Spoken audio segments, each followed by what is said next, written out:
Diet ചെയ്യുന്നവരാണെങ്കിൽ പെട്ടെന്ന് skip ചെയ്തോളി, കാരണം ഇത് അത്രക്കും അടിപൊളിയായിട്ടുള്ള ഒരു മിൽക്ക് കേക്കാണ്. ഇതൊരൊറ്റ പീസ് കഴിച്ചു കഴിഞ്ഞാൽ പിന്നെ നിങ്ങൾ ഇതിന് അഡിക്റ്റ് ആയി പോകും. ആദ്യം 3 മുട്ട എടുത്തിട്ട് നല്ല പോലെ ബീറ്റ് ചെയ്യാം. മുട്ട നല്ല ഫ്ലഫി ആയി വരണം. എന്നിട്ട് അതിലോട്ട് പൊടിച്ച പഞ്ചസാരയും കൂടി ചേർത്ത് ക്രീമി ടെക്സ്ചർ ആവുന്നവരെ ബീറ്റ് ചെയ്യാം. എന്നിട്ട് ഒരു 1/4 കപ്പ് ഓയിലും കൂടെ ചേർത്ത് ഒരു 2 സെക്കൻഡും കൂടെ ബീറ്റ് ചെയ്യാം. ഇനി ഡ്രൈ ഇൻഗ്രീഡിയൻസും കൂടെ ആഡ് ചെയ്ത് മിക്സ് ചെയ്യാം. ഇൻഗ്രീഡിയൻസിന്റെ ഡീറ്റെയിൽ മെഷർമെന്റ്സ് ഒക്കെ ക്യാപ്ഷനിൽ കൊടുക്കുന്നുണ്ട്. ഇനി ഈ മിക്സ്ചറിലോട്ട് ഒരു 1/4 കപ്പ് പാലും കൂടെ ചേർത്ത് നല്ല പോലെ ഫോൾഡ് ചെയ്തെടുക്കുക. കേക്ക് മിക്സ് സെറ്റായി. ഇനി ഈ മിക്സ്ചർ ഓയിൽ ഗ്രീസ് ചെയ്തൊരു മൗൾഡിൽ ഒഴിച്ചിട്ട് ടാപ്പ് ചെയ്തിട്ട് ബേക്ക് ചെയ്തെടുക്കുക. ഇനി ഇതിലോട്ടുള്ള മിൽക്ക് സിറപ്പ് സെറ്റാക്കി എടുക്കുക. അതിനായിട്ട് 1 കപ്പ് പാലും കണ്ടൻസ് മിൽക്കും കുറച്ച് ഫ്രഷ് ക്രീമോ അല്ലെങ്കിൽ തിക്ക് ക്രീമോ കൂടെ ഇട്ട് നല്ല പോലെ മിക്സ് ചെയ്യുക. ഒരു 40 മിനിറ്റ്സ് ആയപ്പോഴത്തേക്കും കേക്ക് നന്നായി ബേക്കായി വന്നിട്ടുണ്ട്. ഇനി കേക്കിൽ ജസ്റ്റ് ഫോക്ക് വെച്ചിട്ട് നല്ല പോലെ കുത്തി കൊടുക്കുക.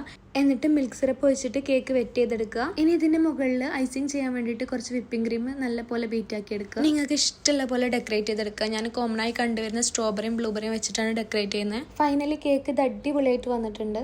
ഇനി ഒരു 2-3 മണിക്കൂർ ഫ്രിഡ്ജിലും കൂടെ വെച്ചിട്ട് നല്ല പോലെ സെറ്റ് ചെയ്തെടുക്കുക. സത്യം പറയുകയാണെങ്കിൽ ഇതൊരൊറ്റ പ്രാവശ്യം ഉണ്ടാക്കി കഴിച്ചു കഴിഞ്ഞാൽ നിങ്ങൾ വീണ്ടും വീണ്ടും ഇത് ഉണ്ടാക്കും. അത്രക്കും ടെംപ്റ്റിംഗ് ആയിട്ടുള്ള ഒരു മിൽക്ക് കേക്കാണ്.